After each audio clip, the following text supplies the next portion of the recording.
Bonjour, je m'appelle Amandine. Je travaille en tant que data scientist chez Isoft depuis maintenant un peu plus de 4 ans. Donc pour les missions qui me sont confiées, elles sont très variées. C'est pour moi l'un des aspects les plus intéressants à travailler chez Isoft.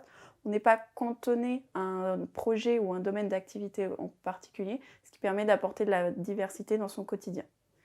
Donc je fais partie de l'équipe de développement de la plateforme de data science où je travaille sur la partie algorithmique.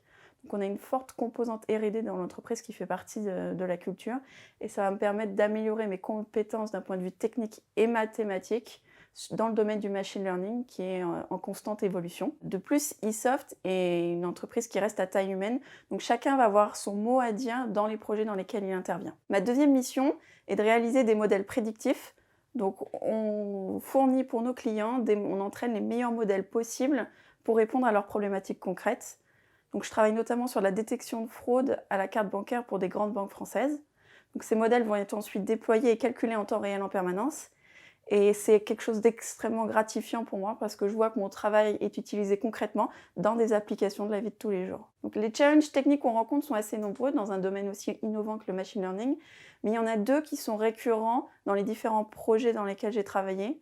Le premier, ça va être d'être capable de faire face à des très gros volumes de données. Donc je travaille quotidiennement sur des jeux de données qui vont aller de plusieurs centaines de millions à plusieurs milliards de lignes.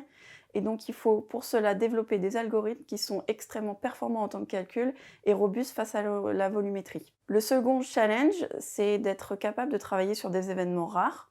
Donc dans les jeux de données, les cas positifs que l'on cherche à détecter vont représenter parfois 1 pour 1000, voire 1 pour 10 000 cas. Et donc on va devoir adapter et modifier les techniques de machine learning classiques à ces cas extrêmes de déséquilibre. Et donc ça va challenger à la fois mes compétences et ma créativité en tant que data scientist.